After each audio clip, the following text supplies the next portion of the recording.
Opening music, soft piano with distant church bells. Zürich at dawn, narrator calm, warm. Slightly emotional male voice.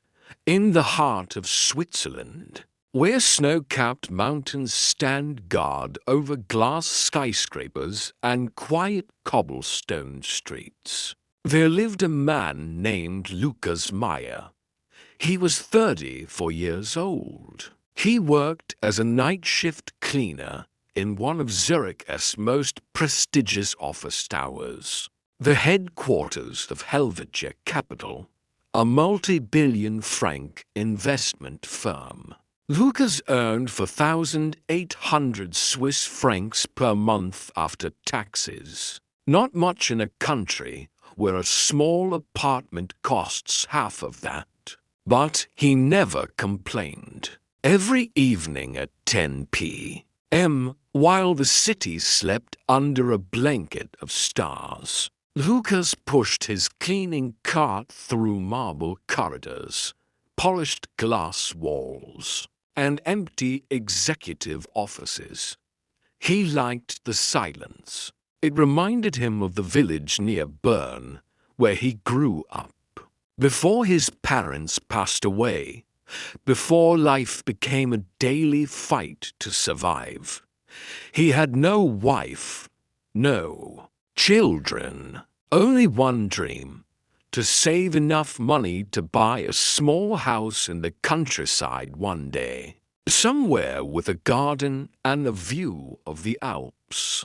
That dream was still very far away. One cold December evening in 2025, everything changed. It was 3 days before Christmas. Snow was falling heavily. Zürich's Bahnhofstrasse was glittering with lights and luxury shoppers. Lukas had just finished his shift. He stepped out of the building into the biting wind, collar turned up, hands deep in the pockets of his old winter jacket. That's when he saw them. A man, perhaps 55 years old, sat on the icy bench outside the station. His coat was torn. His beard was long and grey. Beside him, shivering, was a boy of about 10. The child wore sneakers with holes. No gloves, no hat. They shared one thin blanket. Lukas stopped. He looked at them for a long moment. Then he walked past, but only for 5 steps. He turned back. The father looked up. His eyes were tired, but kind. The boy clung to his arm, trying not to cry. Lukas asked softly in Swiss German, "Alles in Ordnung bei euch? Are you two okay?"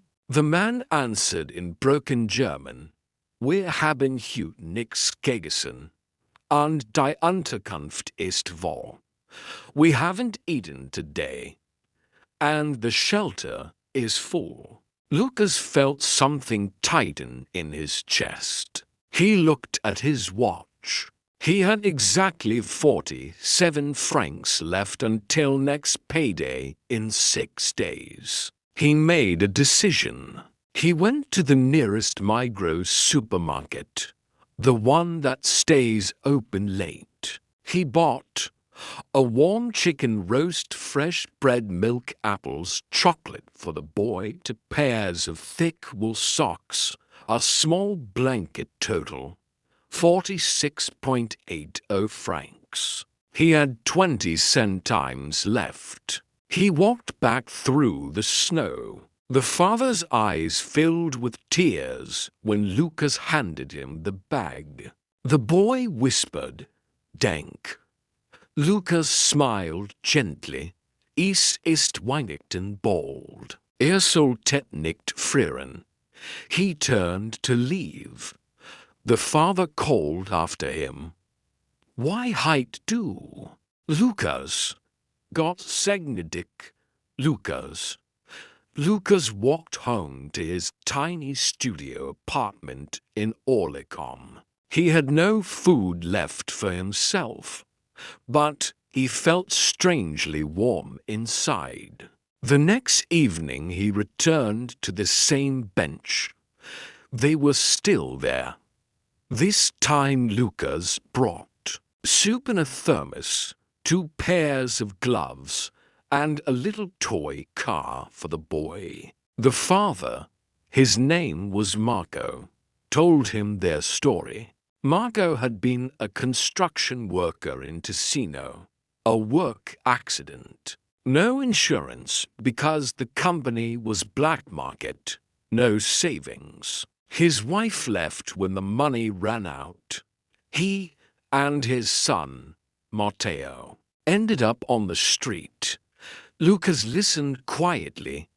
Every evening for the next 2 weeks, Lukas came. He brought food, blankets, a second-hand winter jacket for Marco, boots for Matteo.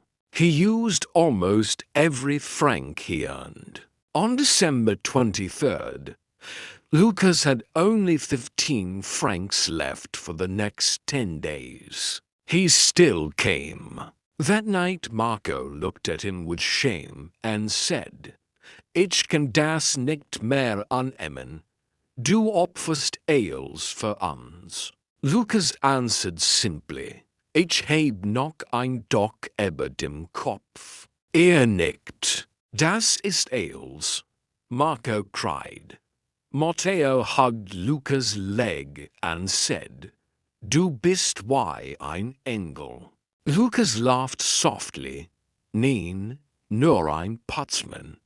On December 24th, Christmas Eve, Lukas had nothing left. He still went to the bench, but this time the bench was empty. He panicked. He asked people around. The station, no one knew. He walked through the snow for hours, searching. At 11 p.m., frozen and exhausted, he sat on the same bench and whispered, "Wo seid ihr?" Then he heard footsteps. A tall man in an expensive black coat approached. He looked familiar. Lukas recognized him instantly. It was Dr. Adrian Keller, the CEO of Helvetia Capital, the man whose office Lukas cleaned every night for 4 years. Dr. Keller sat down beside him. He spoke quietly. "Lukas Meier, richtig." Lukas nodded, confused. Dr. Keller continued, "Ich habe Sie jeden Abend beobachtet. Sie putzen mein Büro. Sie sprechen nie. Sie lächeln nie. Aber Sie zwei Wochen seh ich etwas anders. Sie kommen jeden Abend hier. Sie bringen Essen. Sie geben alles, was Sie haben. Ich habe gefragt. Die Leute am Bahnhof kennen Ihr Geschichte." Lukas looked down. Dr. Keller pulled out an envelope. "Dies ist für Sie." Lukas opened it. Inside, a check for 250,000 Swiss francs and a letter. "Herr Meier, Sie haben bewiesen, was sehr wenig Menschen heute noch zeigen, bedingungslos Menschlichkeit. Ich möchte Ihnen nicht nur Geld geben. Ich möchte Ihnen eine Stelle anbieten. In meinem Unternehmen als Sicherheits- und Facility Manager. Gehalt 9.500 Franken pro Monat, plus Wohnung in der Stadt. Für Matteo und Marco habe ich bereits in Kleinwohnungen eine Betreuung organisiert. Sie würden ab Januar ein neues Leben beginnen. Lukas stared at the paper. Tears fell onto the check. He whispered, "Warum?" Dr. Keller smiled, a rare, genuine smile, while gemmed. "Der Eils verfremdet, verdient, dass das Leben im einmal etwas zurückgibt." The next morning, Christmas Day, Lukas, Marco, and Matteo stood together in front of a small apartment building in Zürich.